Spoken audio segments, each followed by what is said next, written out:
Dan tajuk yang akan kita bincangkan adalah destinasi ke arah perubahan diri. Tuan-tuan muslimin muslimat yang dirahmati Allah, hari ini kurang lebih sudah 3 hari kalau tidak salah kiraan saya, kita berada pada bulan Muharram. 3 hari itu kalau nak dipecahkan lagi bersamaan 72 jam, 4,320 minit, 259,200 saat. Kita telah pun berada pada tahun 1434 Hijrah. Tanpa kita sedari, sebenarnya hijrah adalah proses sunnatullah. Sama ada kita suka ataupun tidak, sedar ataupun tidak, hijrah sentiasa berlaku tanpa kita sedari. Sebagai manusia, kitanya dahulu tinggal di satu tempat, bukannya di Singapura, tapi satu tempat lain namanya Alam Rahim. Alam Rahim. Tidaklah juga kekal tinggal di situ 9 bulan, 10 bulan kurang lebih. Kita hijrah ke satu alam, namanya alam dunia. Alam dunia. Sekarang alam dunia berapa tahun kita dipinjamkan? Jarang kita dengar boleh cecah 200 tahun, jarang. Paling tinggi 70, 80, 8 series, 7 series itu dah qalu inna lillah. Adakah selepas kematian kita kekal di alam kematian itu? Tidak. Di alam barzakh nanti kita pindah pula ke satu alam namanya alam akhirat, alam kiamat. Begitu proses sunnatullah. Setiap manusia mesti bergerak dan berubah. Dalam konteks kehidupan, dalam pekerjaan misalnya, kita tidak sedar secara sunnatullah kita berpindah dari satu posisi ke satu posisi, dari satu jawatan ke satu jawatan. Misalnya dalam pasukan angkatan tentera Singapura lah, Singapore Armed Forces misalnya. Dulu dia jawatan rekrut. Tidak selama-lamanya rekrut, hijrah dia pergi private. Private tidak kekal, hijrah lagi pergi Lance Corporal. Lance Corporal hijrah lagi pergi Corporal. Corporal hijrah lagi pergi Third Sergeant, Second Sergeant, First Sergeant, Staff Sergeant, macam-macam Sergeant. Master Sergeant, Third Warrant Officer, Third Warrant Officer, sampailah Allah yarham Chief Warrant Officer. Itu sentiasa proses hijrah. Sentiasa ada hijrah. Dan penghijrahan kita Allah Ta'ala sebut dalam Quran, orang yang hijrah dia akan mencipta kejayaan yang lebih besar berbanding orang yang tidak pernah hijrah langsung. Sebagai contoh, tengoklah tuan-tuan yang ada di sini di Bukit Panjang pada malam ini. Saya kira tuan-tuan yang berada pada malam ini bukan semua orang yang berasal daripada kawasan West 480 ni. Tidak semua daripada West. West maknanya daripada Chua Chu Kang, Bukit Panjang, Jurong, Bukit Batok, apa semua ni, Bukit Timah. Bukan semua asal daripada sini. Ada tuan-tuan malam ini yang datang dari kawasan North atau North East, yang Sembawangnya, Woodlandnya, Yishunnya, Punggol, Sengkang, macam-macam. Tapi datang hijrah ke sini. Apa sebab hijrah? Mencari kehidupan yang lebih baik. Ada yang asal daripada timur, daripada Pasir Ris, Tampines, Bedok, Gelang, Marine Parade, macam-macam. Ada yang asal dari sebelah selatan, sebelah south, Bukit Merah. Ada yang asal daripada central. Semuanya malam ini kita berkumpul, tak semua yang asal betul-betul dari Bukit Panjang. Bahkan ada yang datang dari luar negara pun ada. Dari Malaysia ada, dari Indonesia ada. Tapi bersemenda di sini lalu tinggal di sini. Apa hasilnya bila kita hijrah? Hasilnya kita jadi lebih berjaya berbanding dengan orang yang tidak pernah hijrah. Allah pun berjanji dalam Al-Quran Suratul Nisa ayat yang ke-100. A'udzu billahi minasy syaithanir rajim. Wa man yuhajir fi sabilillah yajid fil ardi muragaman katsiran wa sa'ata. Siapa-siapa yang hijrah di jalan Allah, Allah jamin akan berikan rezeki yang luas dan aman makmur. Para ulama ketika menafsirkan ayat ini mengatakan, Allah janji kasih rezeki yang lebih kepada orang hijrah. Bukan sekadar kepada yang muslim, non-muslim sekalipun. Kalau mereka kerja sungguh-sungguh, berusaha bersungguh-sungguh, Allah akan beri rezeki kepada mereka. Manjadah wajadah. Siapa yang usaha dia akan dapat. Sebab itu kajian menunjukkan dari sudut ekonomi, rakan-rakan kita orang-orang Cina, masyarakat Cina, Menurut kajian orang Cina yang tinggal di luar mainland China, mereka mencipta kuasai aset dunia lebih daripada 3 triliun US dollar. Berbanding dengan orang Cina yang tak keluar-keluar daripada tanah besar Cina. Yang duduk di luar tanah besar China, 3 triliun dolar US dollar kekuasaan ekonomi. Mereka kuasai 81% ekonomi di Thailand. Mereka kuasai 73% ekonomi di Indonesia. Mereka kuasai 60% ekonomi di Filipina. Mereka kuasai 61% ekonomi di Malaysia. Maha benar Allah Ta'ala menyebut, siapa yang keluar tinggalkan tempat asal, bekerja bersungguh-sungguh, dibukakan kekayaan kepada mereka. Muraghaman katsiran wa sa'ata. Kalau contoh di tempat saya, kalau di Malaysia, kalau yang rakan-rakan kita dari masyarakat Cina, kalau dia orang Cina, dia ada keturunan dia. Dia ada keluarga sebelah Hien, Iok, Li, Lim. Oh, itu semuanya jutawan-jutawan itu. Kalau yang paling kaya Hien. Hien ini kalau kawan-kawan kita yang Chinese, yang dia punya kepala namanya Hien, itu keturunan kaya-kaya itu. Kalau yang Hien di Malaysia, mereka kuasai hampir 1.3 bilion ekonomi. Yang daripada keluarga Hien. Daripada keluarga sebelah Iuh. Keluarga sebelah Iuh itu 4.3 bilion. 4.3 bilion. Kalau ke Kuala Lumpur, Bukit Bintang, pergi ke YTL, itu Bukit Bintang semua Iuh Tiok Lai punya tu. Bukit Bintang itu dia punya, tuan-tuan. Punya kaya. Ini soal siapa kerja, Allah kasih rezeki. Kalau keluarga yang kedua, keluarga Li, 8.6 bilion. Li. Itu kalau di Malaysia banyak betul produk jenama Li ini. Apa nama? Kicap Li, Kumki, apa lagi? Li Rubber. Banyak keluarga belah Li, mereka ni bisnes bagus. Masya Allah, kita kena ambil iktibar. Yang paling kaya sekali keluarga sebelah Lim. Oh, Lim. 12.27 bilion.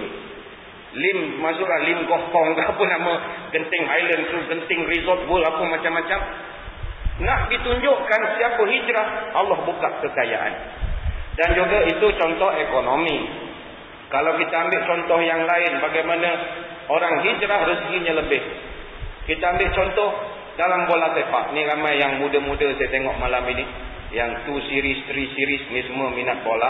Yang nak 7 series, minta maaf lah, dengar saja lah ya. Pemain bola sepak paling mahal di dunia hari ini. Namanya bukan paling mahal. Yuran perpindahan termahal.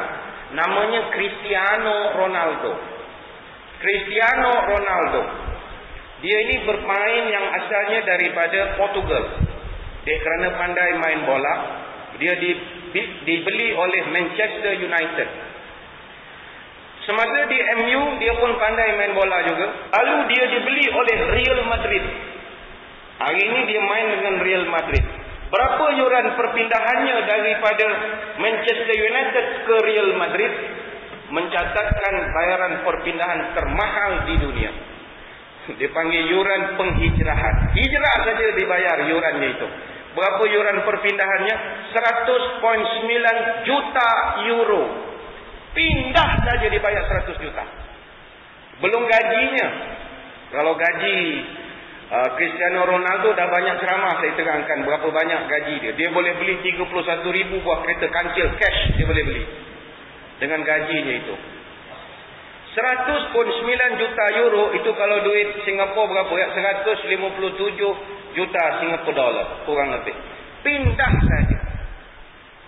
Ada lagi seorang pemain yang mencatatkan sejarah pemain perpindahan penghijrahan termahal di dunia, nombor 2, jatuh kepada seorang pemain. Saya kira ramai di sini yang kenal pemain ini. Namanya Ricardo Iglesias dos Santos Lete. Tak berapa kenal ya?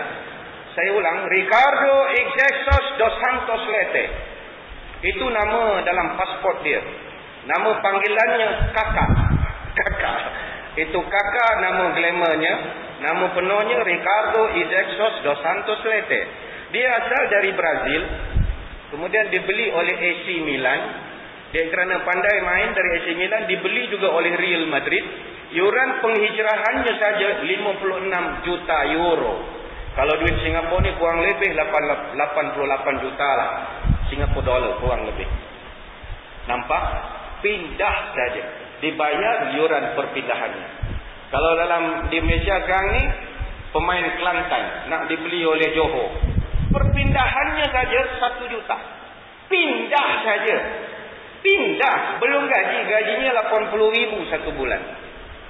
Gaji itu cerita lain. Pindah saja itu dah dibayar.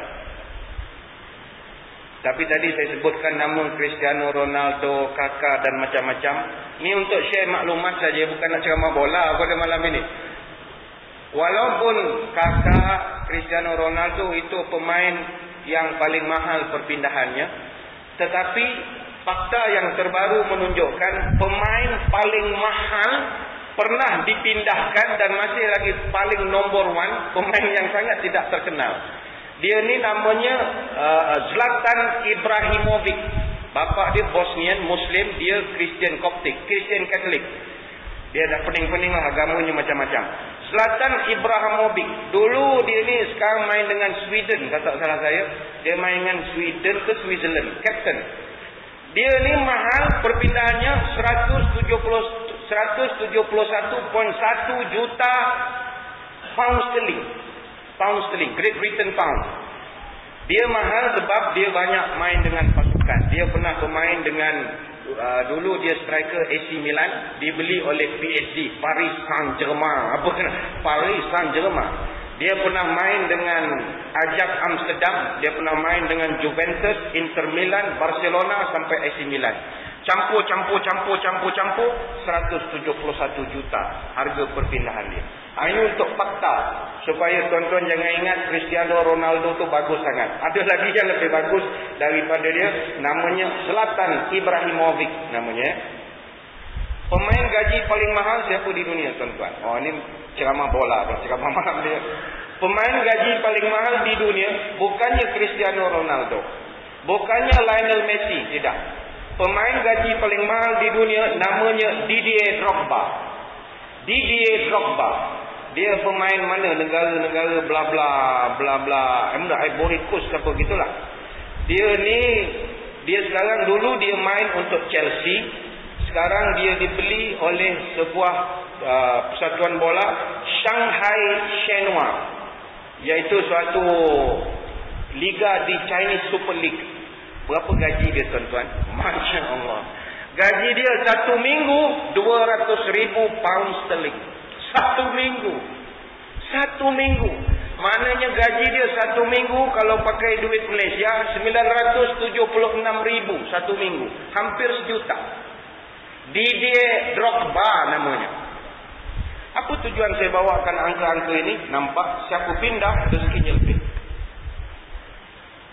Lionel Messi itu pandai main bola, tapi dia tak mau pindah. Dia tidak kaya, tapi dia pemain yang terbaik di dunia. Kalau tuan-tuan mau cemerlang, pindahlah, jangan duduk di sini. Pindah. Jangankan manusia, haiwan pun kalau mau berjaya, mereka perlu hijrah. Saya ambil contoh, dalam dunia ini ada kita panggil migratory birds, burung hijrah. Namanya pun burung hijrah.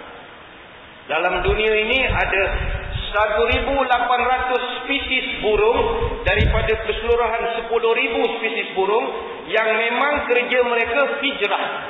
Tiap-tiap tahun mereka akan terbang dalam setahun 20,000 kilometer, merentas perjalanan panjang dari kutub utara sampai Australia.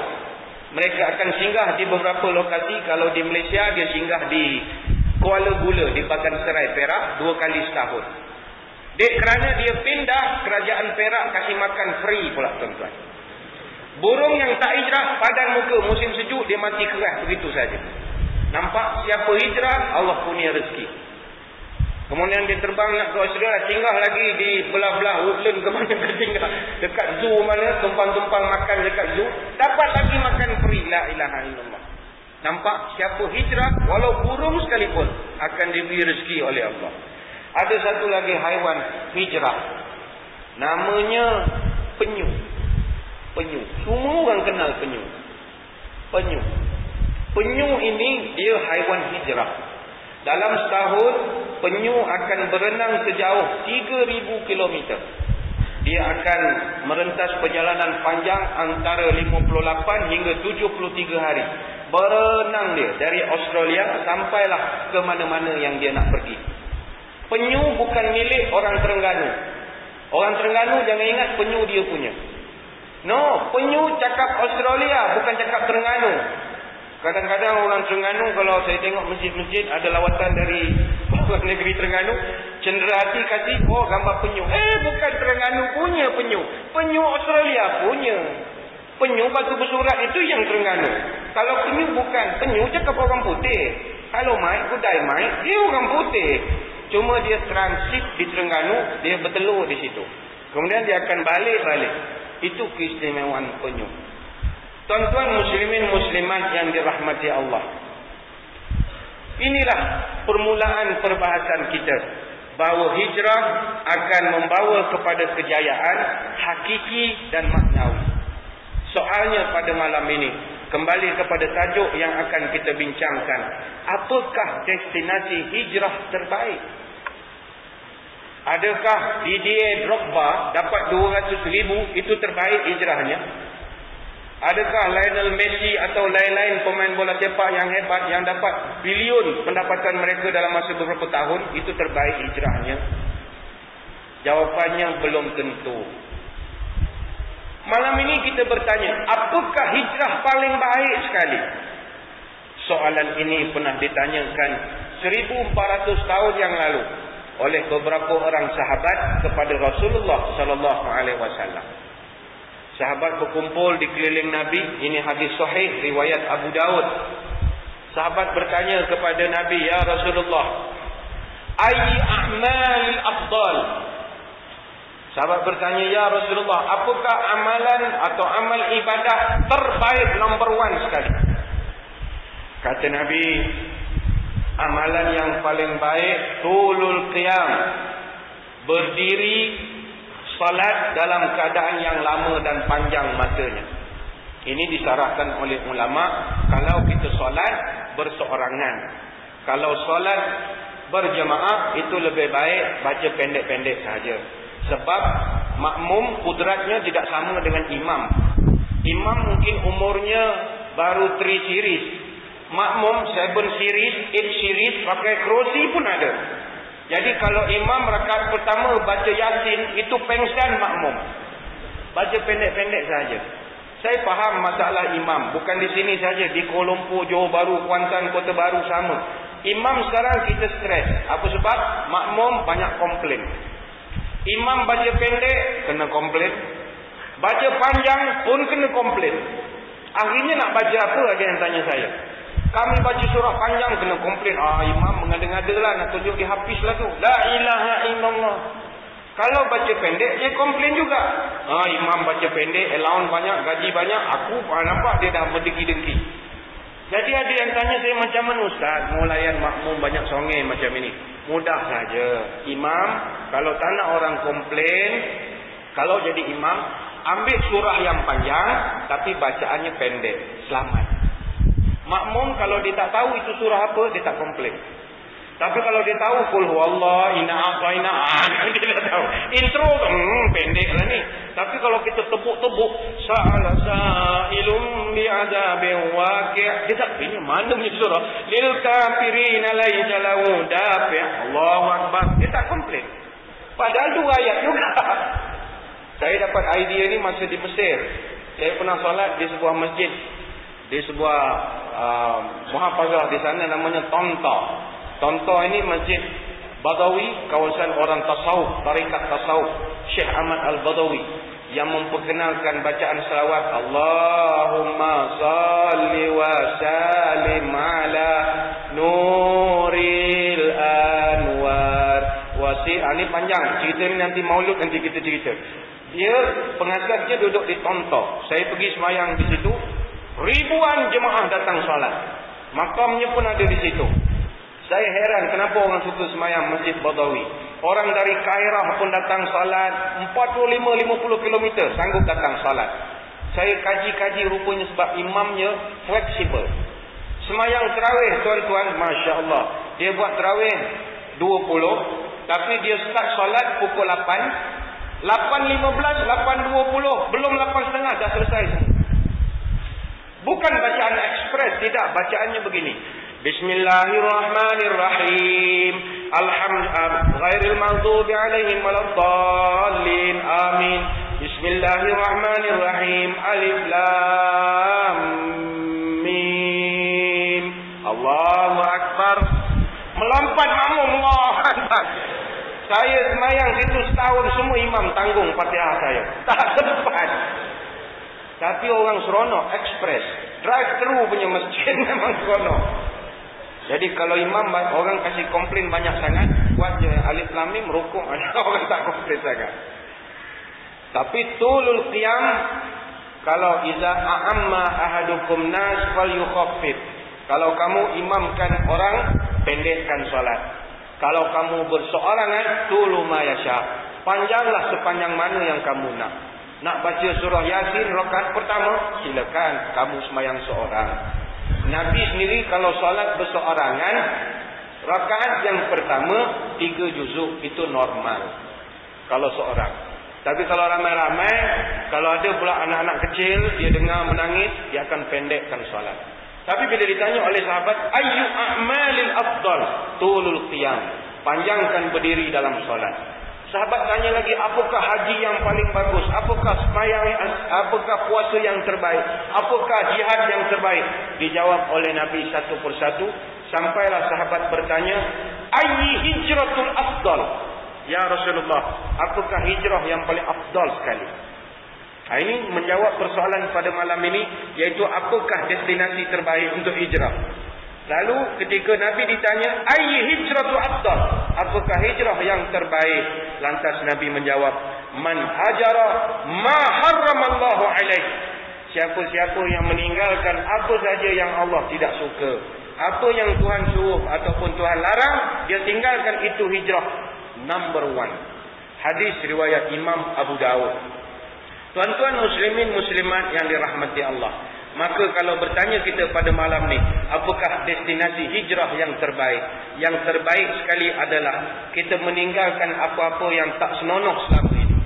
Masuk tahun 1434 hijrah, kita ubah menjadi orang yang tinggalkan perkara yang tak bagus.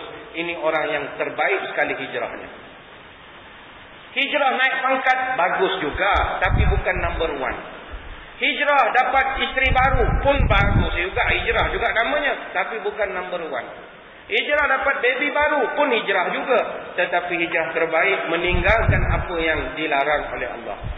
Maafkan kalau saya bertanya pada malam ini, siapa sepanjang tahun yang lalu, tahun 1433 hijrah, dia tidak buat sebarang dosa langsung?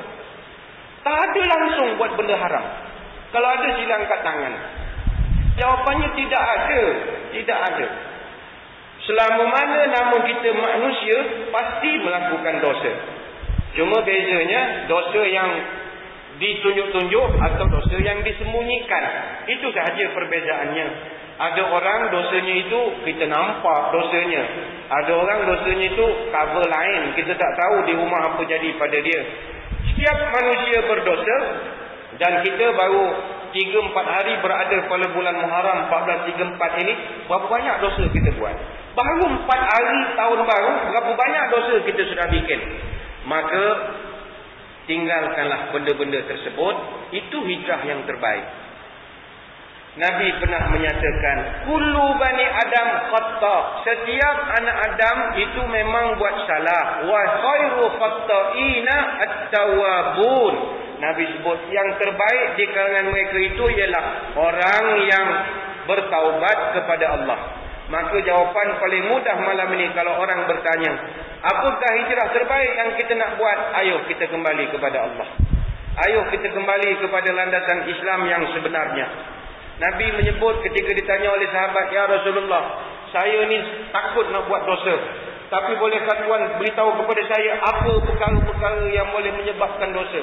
Dosa ini apa ya Rasulullah? Lalu Nabi mengatakan, al-ismu mahaka fi nafsika wa karihta ayyatali alaihin nas. Kamu faham dua perkara ni, kamu payah untuk buat dosa. Pertama kata Nabi, apa saja yang kamu buat menjadikan jiwa tidak tenang, itu dosa. Itu dosa. Kalau kita buat sesuatu, jiwa tak tenang, tuan-tuan kena terus buat penilaian, Oh, ini barangkali Tuhan tak suka agaknya. Kita tak tenang membuat perkara itu. Yang kedua kata Nabi, wa karih ta'ayyan talih alaihin nas. Perkara kedua yang kalau kamu buat, kamu malu kalau orang tahu, itu pun dosa. Kamu malu kalau orang tahu. Sebab itu the golden rules ataupun undang-undang tabi'i manusia, sejahat macam mana pun manusia ini, dia dalam hati ada satu sifat malu, walaupun dia jahat. Walaupun dia jahat, something macam mana pun dia ada sifat malu. Malu tu ada, itu pasti ada. Itu sebab kalau orang malu, kita boleh nampak perlakuan dia. Tuan-tuan pergi Johor Bahru sebagai contoh, cuba pergi tengok dekat kedai Magnum, kedai orang beli nombor ekor, 4D, 3D, kuda macam-macam. Orang Islam Melayu yang beli nombor semua pakai helmet. Kenapa pakai helmet? Bukan sebab undang-undang, bukan sebab peraturan. Tidak ada peraturan tulis Muslim please wear helmet. No, tak ada. Dia orang pakai helmet sebab malu. Kalau tak pakai helmet kau orang kenal. Ni macam ustaz. Kan dia jadi malulah dia. Malu, susah, memang malu. Jadi kebanyakan orang buat maksiat memang tak nak tunjuk muka dia. Kenapa dalam 7-Eleven, petrol kios, kalau masuk kedai no helmet? Sebab kebanyakan orang buat salah banyak pakai helmet. Bukan untuk keselamatan, malu orang kenal wajah dia. Justru itu, marilah malam ini kita menjadi orang yang kembali kepada landasan agama. Ulama menyebutkan, apakah tanda orang yang meninggalkan perkara-perkara yang haram? Ada satu hadis pernah ditanyakan oleh sahabat kepada Nabi, bertanya kepada sahabat. Nabi bertanya, wahai sahabat sekalian, at-tadruna manit-ta'ib? Tahukah kamu siapa orang-orang yang telah kembali ke landasan jalan Allah, orang yang bertaubat bahasa kita? Jawab para sahabat, Allah wa rasuluhu a'lam. Hanya Allah dan Rasulnya saja yang tahu. Lalu Nabi kasih tahu pada para sahabat, ada 8 tanda orang yang telah kembali ke jalan yang benar. Malam ni kita muhasabah. Nombor 1 kata Nabi, man taba wa lam yata'allam bil ilmi falaysa bita'ibin. Siapa-siapa yang dah kembali kepada Allah tetapi tidak tambah ilmu, ini orang belum cukup dia punya taubat, belum cukup. Jadi mari tanam azam 1434, mesti komit datang kelas pengajian. Tambahkan ilmu. Walaupun kita sudah kembali datang ke masjid, pegang tasbih, simpan janggut, Masya Allah, Alhamdulillah, maksiat tinggal, karaoke pun tak banyak sangatlah, 1 lagu macam tu sajalah. Dulu 10 lagu kita seorang. Tapi Alhamdulillah tahun ni Ustaz saya dah taubat sikit. Karaoke tu adalah sekali-sekala 1 lagu, 2 lagu itu macam. Okey, no problem. Yang penting tambah ilmu. Datang masjid, kelas-kelas pengajian, Quran, hadis, tamadun Islam, datang belajar. Sebab tanda orang yang hijrah, dia mesti tunjuk contoh, ilmunya mesti ditambahkan. Minta maaf tuan-tuan sekalian, orang kita masalahnya ialah apabila para asatidz, imam-imam pesan, ayo tambahkan ilmu, mereka take for granted. Ada yang anggap, alah nak belajar apa lagi lah, banyak dah aku belajar, lagi mau belajar apa lagi. Dengar syarahan pun itu jugalah, repeat cerita yang sama jugalah. Tak ada apa yang baru. Tuan-tuan sekalian, ilmu ni bukan masalah apa yang baru, yang penting update. Itu yang penting. Ilmu yang kita ada, ini software yang lama. Tuan-tuan mesti mau upgrade dan update. Sebagaimana software, komputer, virus, antivirus itu, firewall, itu mesti update. Kalau tuan-tuan tak update, masuk pendrive terus virus. Mesti mau update, refresh balik. Sama macam GPS, Garmin, TomTom, macam-macam. Kalau tuan-tuan tak update, tak sampai Kuala Lumpur. Dia hantar pergi Lubuk Cina, mana lalu gajah, mana kampung dia hantar nanti. Dia tak tahu ada highway, sebab tak update. Kita pun heran, aku baru belilah. Apa saja dia tunjuk jalan masuk Lubuk Cina, mana nak pergi KL, masuk Perdas Linggi, yang punya jalan ni. Rupa dia tak update. Pergilah refresh, update balik, dia tunjuk Plus Highway, Duke Highway, NKBE, kan macam-macam highway yang kita tak tahu. Sama macam ilmu, basic kita ada, mesti mau update, mesti mau refresh balik. Maaf, Saya selalu kasih contoh dalam bab solat. Ramai orang kita solat, tapi kalau kita analisis solatnya itu, kita pun tak tahulah di mazhab apa, tuan-tuan. Macam-macam pesen. Ada yang angkat takbir, kalau kita tanya, pakcik mazhab apa? Syafi'i. Oh, Syafi'i. Takbir sekali. Bab. Macam ni. Bab. Paras-paras bahu saja. Ini ke Syafi'i. Kita tidak kata salah kau nak paras bahu ke, kau nak atas macam Minangkabau kalau kerbau ke jalan. Tapi jangan rosakkan nama Imam Syafi'i. Kalau Syafi'i betul. Artinya kalau Imam Syafi'i kan, ibu jari itu separas dengan cuping telinga. Barulah Syafi'inya itu. Ini kan macam mana? Ada macam jurus. Macam jaka sembung. Ini apa pesen? Bila tanya ni apa mazhab? Syafi'i. Syafi'i mana? Haji Syafi'i okey. Ini bukan Imam Syafi'i ni. Dia mazhab Syafi'i mesti paras telinga. Ada yang pernah jumpa saya. Habis Ustaz, kalau saya selama ni semayang paras ni tak sah ke? Ini bukan cerita tidak sah. Angkat takbir apa cara pun sah. Mau Ultraman ke apa ke, buat lah. Allah! Buat tak ada masalah. Isunya ialah sila update software anda. Awak dah 10 tahun, 20 tahun semayang macam Ultraman ke apa ke, sekali-sekali datanglah tanya imam. Imam, saya punya semayang angkat takbir ini macam boleh imam? Imam pun dia tahsinkan balik. Ini tak boleh, ini mazhab Ultraman, kita tukar mazhab Syafi'i macam ni. Dia mesti Syafi'i. Orang tanya saya sah, tetapi tidak tepat. Boleh kalau kita mazhab Syafi'i nak angkat paras bahu, boleh. Dengan syarat kita ni daripada suku kaum yang keturunan di Sarawak sana yang telinga panjang. Okey, sebab telinga dia panjang, jadi dia sini sajalah. Tuan-tuan orang Singapura telinga ataslah sikit lah. Apa yang malas sangat? Sama ada orang semayang kita tengok, minta maaf ni contoh. Bila dia tahiyat, asyhadu an la ilaha illallah. Dia cari channel, siaran dia tak elok lah. Satelit TV kan kalau hujan dia memang kena cari macam tu. Habis solat kita tanya, Haji tadi semayang apa pasal goyang jari? Ni mana punya mazhab? Aneh tak tahulah. Anak tengok orang Arab semayang, nak tiru sajalah. Dia main tiru-tiru saja tuan-tuan. Tak boleh. Dalam ibadah tidak boleh tiru. Dalam ibadah mesti tahu baru beramal. Tidak detail kesemuanya, tetapi at least ada knowledge tentang amalan tersebut. Nak goyang boleh, ada mazhab yang goyang, tak ada masalah. Tapi goyangnya bagaimana? Adakah ke atas ke bawah atau kiri kanan? Ini kan perlu belajar. Saya Maliki. Iya Maliki. Maliki yang ke bawah ke yang begini? Ada yang putar-putar pun ada. Putar-putar. Ada yang tulis alif lam lam ha. Silakan, apa dalilnya? Agama tegak atas hujah. Tak ada hujah, follow orang saja yang lebih tahu.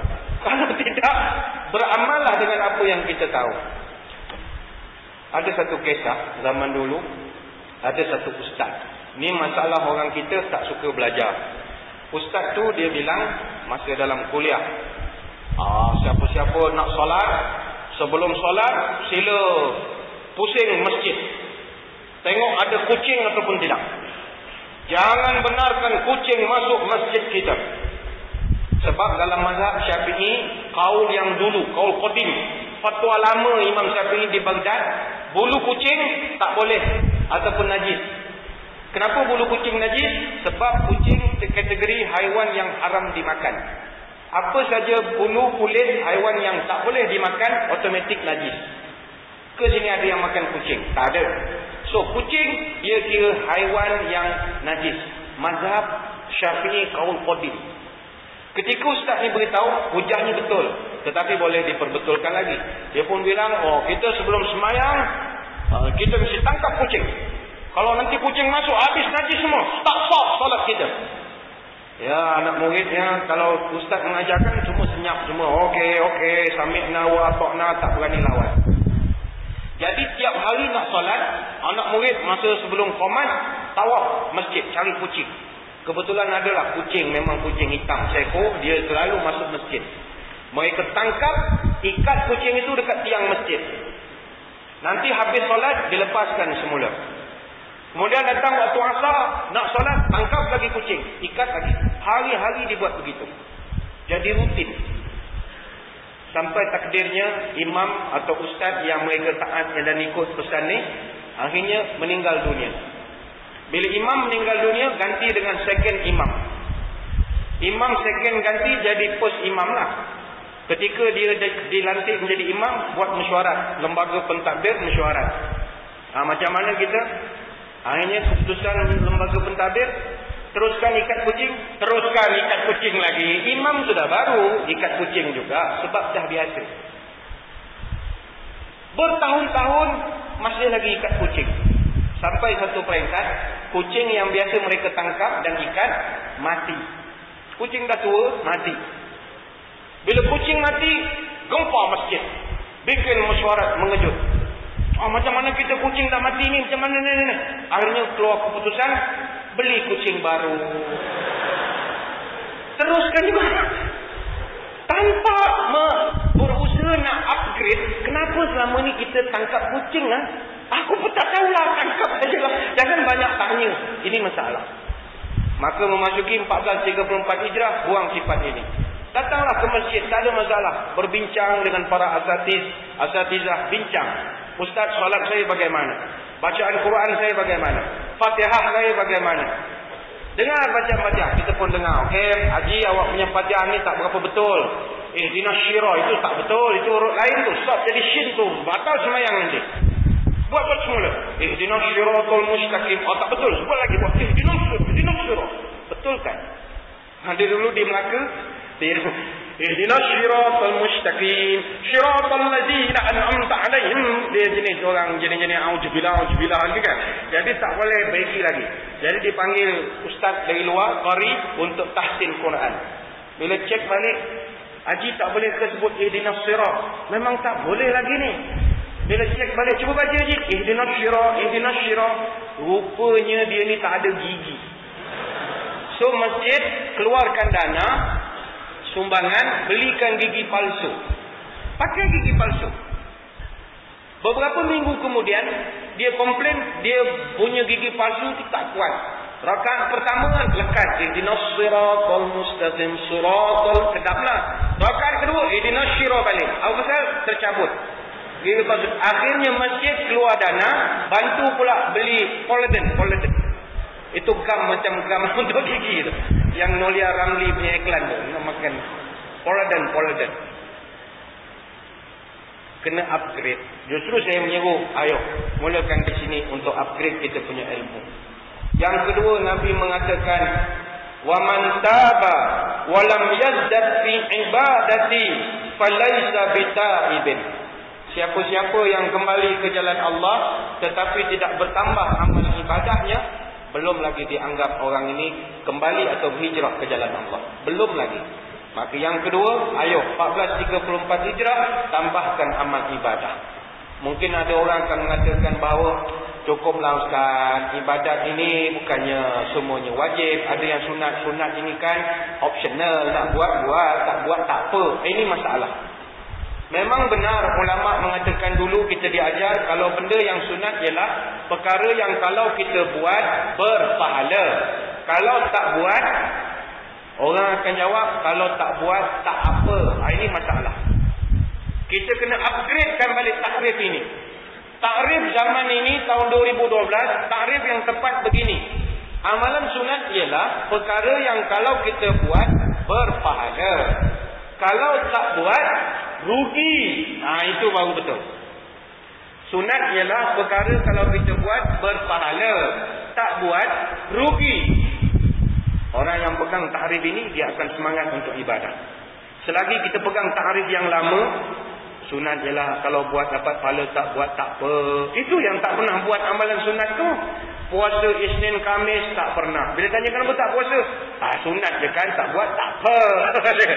Kenapa tak baca Quran lepas solat? Sunat je kan, tak buat tak apa. Asal tak solat sunat tahiyat masjid? Sunat je kan, tak buat tak apa. Sayang takrif ini. Kita ubah.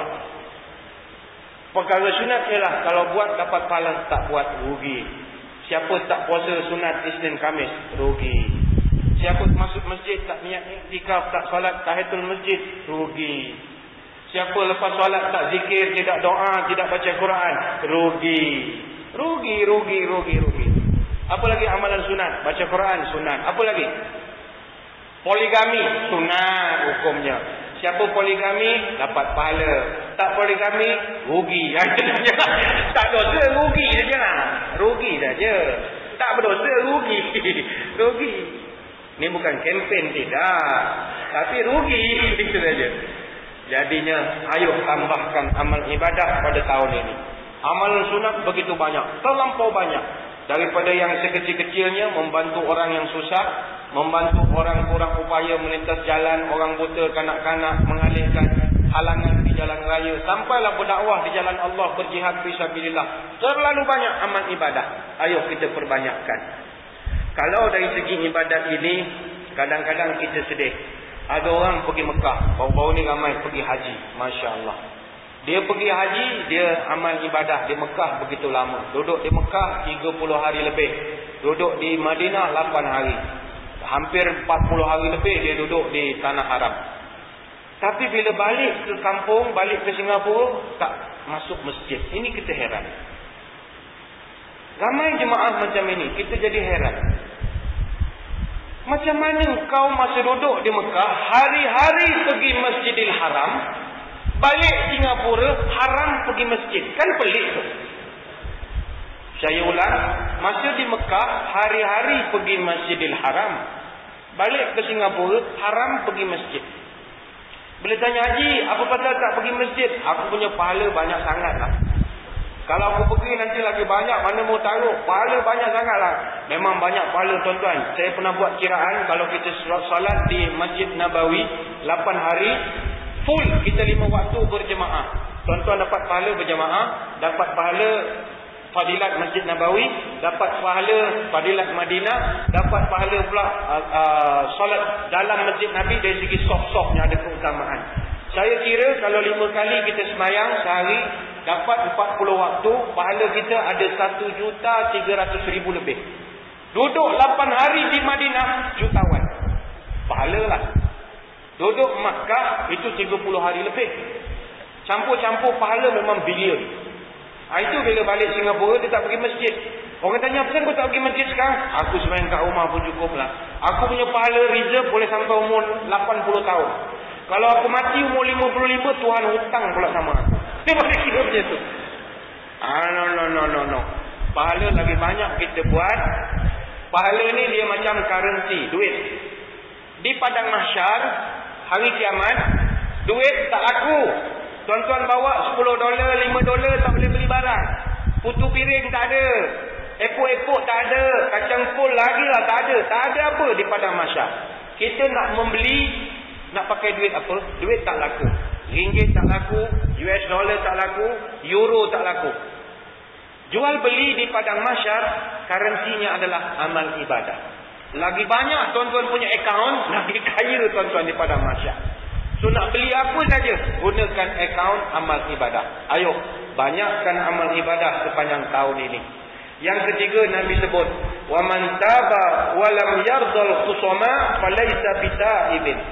Siapa-siapa yang kembali ke jalan Allah tapi hatinya tak henti bermusuhan dengan sesama muslim, ini belum lagi berhijrah, belum lagi kembali ke jalan Allah. Ayo, yang ketiga, hentikan permusuhan. Hentikan permusuhan. Masalah kita hari ini, permusuhan memang sering berlaku dan kita payah atau sukar untuk berlapang dada. Kita biasa baca sifat Allah. Allah ini salah satu sifatnya ialah Allah ini maha suci. Maha suci. Subhanallah. Subhanallah kita sebut maha suci. Cuba tanya ulama tasawuf, apa makna Allah maha suci? Allah ni dia punya sifat maha suci dia sangat suci dan luar biasa suci. Manusia tak akan boleh dapat sama suci, separuh suku pun tak dapat. Allah ni maha suci. Disebabkan Tuhan maha suci, kita ini hamba yang kotor. Kita nak menghadap Allah, kita kena suci dulu. Mesti ada wudu. Kalau nak solat, misalnya nak baca Quran, misalnya nak tawaf, kita kena suci dulu baru boleh menghadap Zat yang maha suci. Apa makna kesucian Allah? Contohnya mudah. Baik, kita panggil 100 orang, kumpulkan.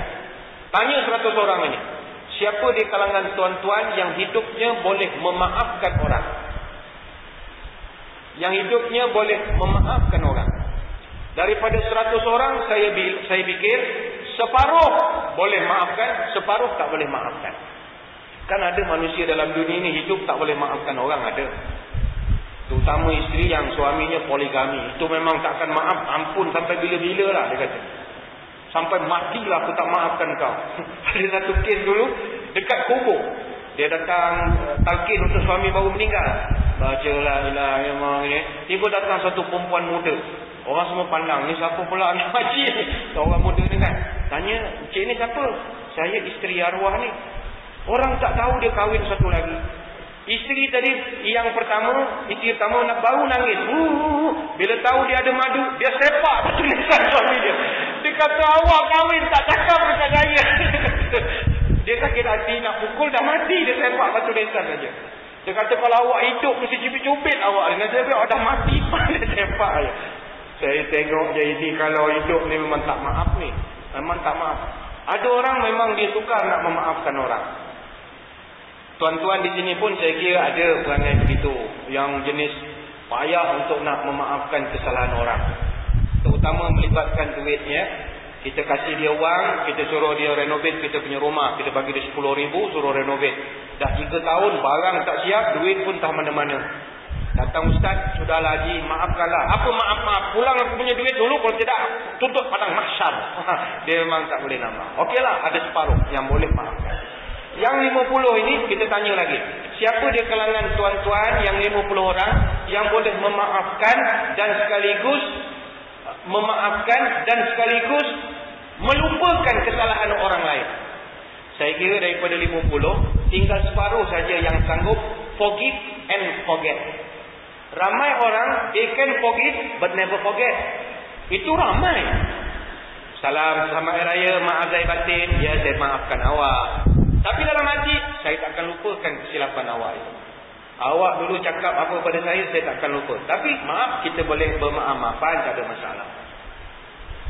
Yang 25 orang tadi kita tanya lagi, siapa di kalangan tuan-tuan yang boleh memaafkan, boleh melupakan, yang ketiga boleh menyayangi? Siapa yang boleh? Jawapannya hampir kosong. Dalam dunia ini yang boleh memaafkan, melupakan dan boleh menyayangi siapa? Hanya Allah saja. Allah Maha Suci. Tak ada dendam walau sekelumit. Siapa taubat pada dia, ampun 100%, rekod semua delete. Manusia walau macam mana besar pun serban dia, belum tentu dia boleh maafkan dan menyayangi orang buat salah pada dia. Belum tentu. Justru ayo kita memasuki tahun baru ini, cuba berubah menjadi orang yang boleh memaafkan, melupakan dan menyayangi orang yang baru buat salah dengan kita.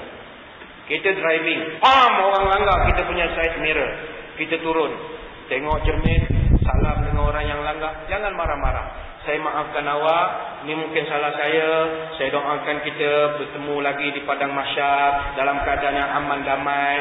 Nanti saya ambil gambar, saya hantar, bayarlah. Mana kita lemah lembut sajalah.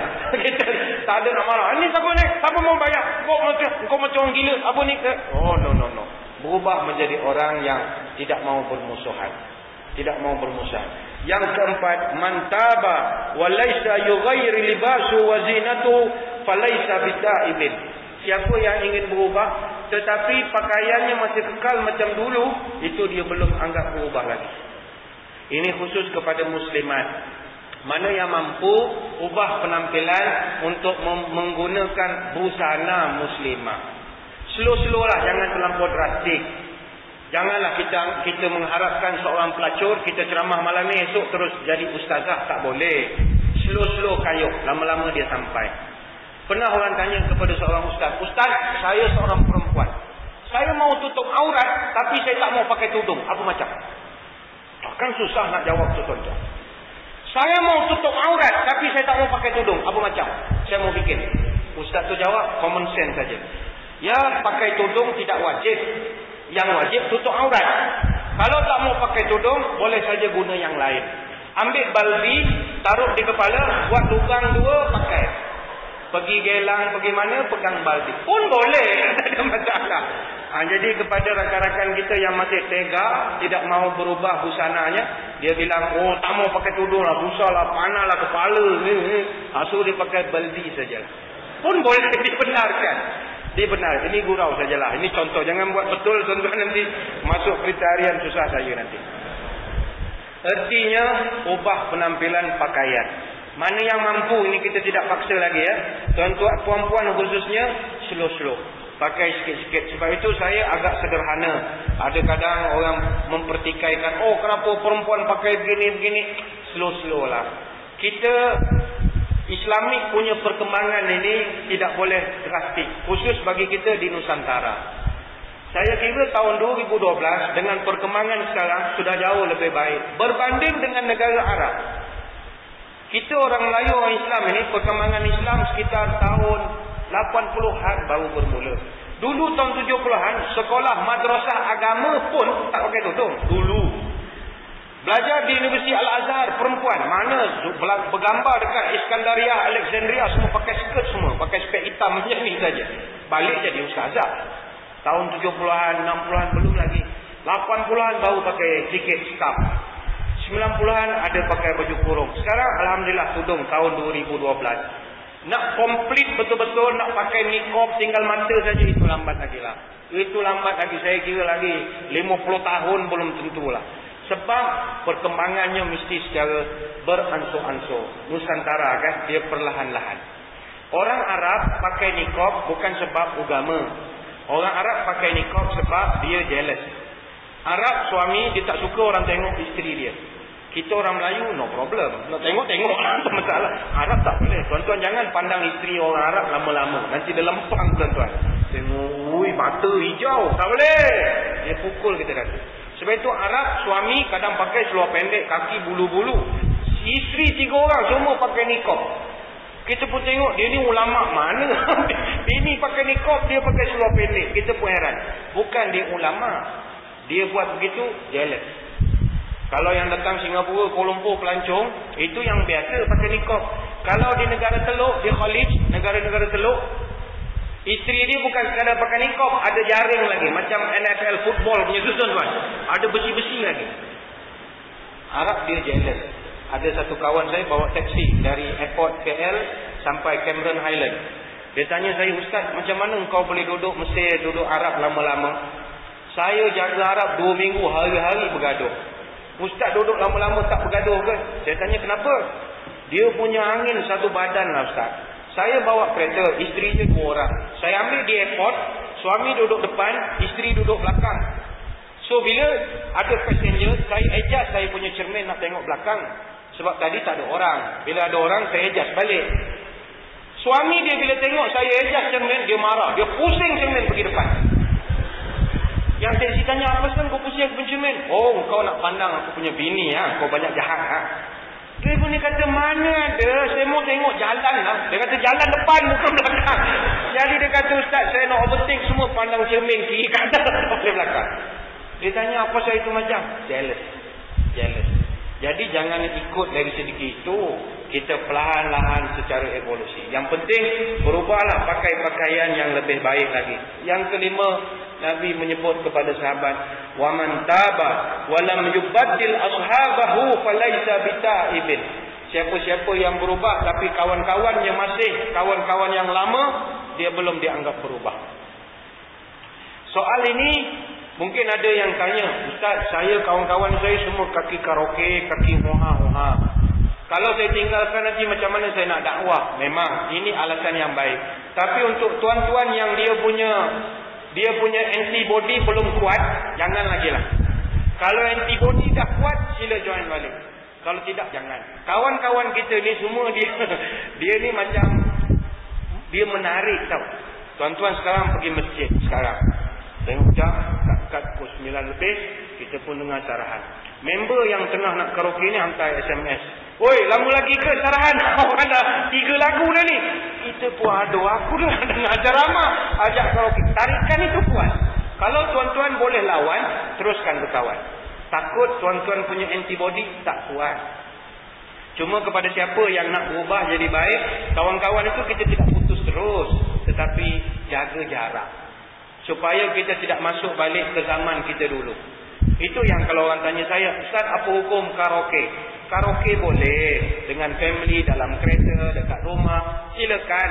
Dengan kawan-kawan macam mana Ustaz? Ya, kawan-kawan tengok suasana. Nak jaga hati boleh, satu lagu cukuplah, jangan banyak-banyak. Tanya saya itu je jawapannya.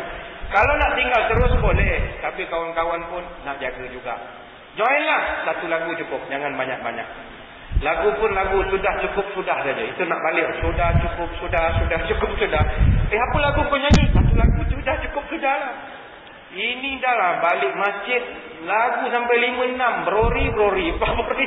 Deloitte brori. La ilaha illallah. Tinggalkan. Yang tak baik itu tinggalkan. Yang keenam Nabi menyebut. Yang ketujuh. Waman ta'iba walam yadwi firasyahu wa bisatahu falaysa bita'ibin. Siapa yang tidur, siapa yang kembali ke jalan Allah tetapi dia kurang melipat tempat tidur. Apa erti dia mengurang lipat tidur? Ini simbol banyak tidur. Jangan banyak sangat tidur. Banyak tidur itu simbol kepada kurang ibadah. Kencangkan ikat pinggang, banyakkan di masjid beribadah. Yang ke-8 Nabi memberitahu, wa man taba wa lam yatasaddaq falaysa bita'ibin. Siapa yang berubah ke jalan Allah tetapi tidak boleh tinggal bercakap bohong, maka orang ini belum dianggap berubah.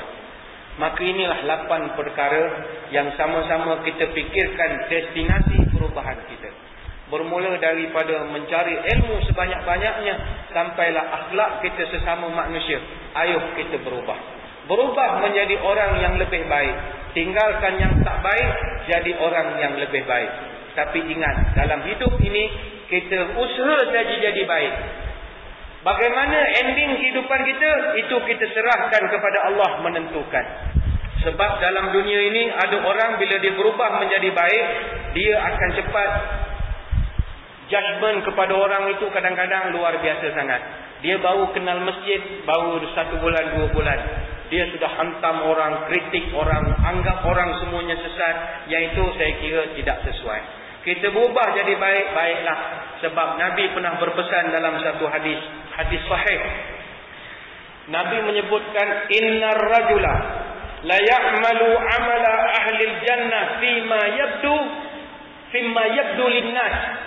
Kata Nabi, ada manusia yang amalannya pada mata manusia merupakan amalan ahli syurga, wa huwa min ahlin nar. Tapi sebenarnya dia ahli neraka.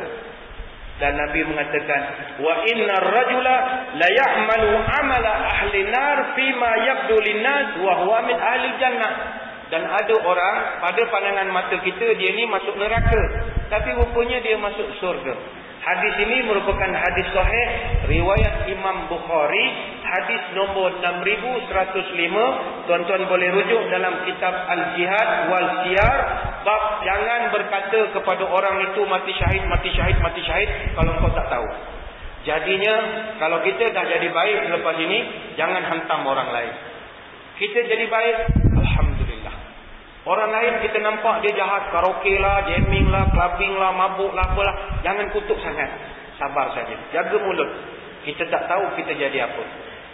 Di Malaysia dulu satu kejadian, satu orang pakcik. Bagus. Dulu dia tak pergi masjid sangat. Dilepas dia pencen, dia datang masjid. Alhamdulillah. Jadi jawatan kuasa masjid lagi. Lembaga pentadbir lah. Bagus. Satu hari, dia balik ke rumah. Cucu dia ada jaga cucu 2 orang. Cucu kesayangan dia dilanggar motorkar. Cucu dia meninggal dunia. Dia memang sedih, tak pergi masjid dah. Masa tahlil pun dia nangis saja kerja dia. Bila orang datang tahlil, jemaah datang tahlil, dia boleh marah. Dia kata, kau orang datang ramai-ramai ni apa hal? Kau tak payah doa-doa lah. Tuhan tak adil lah. Aku dah pergi masjid sembahyang, cucu aku pun dia tak boleh jaga lah. Apa lagi salah aku lagi? Itu seorang pun tak boleh jaga. Korang baliklah, tak payah tahlil lah. Apa jadi tuan-tuan? Siapa sangka satu orang ahli masjid Allah boleh twist last minute. Sebab itu kalau dah berubah jadi baik, teruskan. We just do the best, let God do the rest. Jangan never just rush into judgment kepada orang yang kurang baik daripada kita. Itulah kurang lebih sembang-sembang kita pada malam ini tentang persoalan bagaimanakah kita ingin mencari destinasi hijrah yang terbaik. Sudah pasti hijrah ke arah destinasi perubahan diri ini 8 perkara yang telah digariskan oleh Nabi SAW. Sekadar itu sembang-sembang malam ini, saya mengucapkan ribuan terima kasih.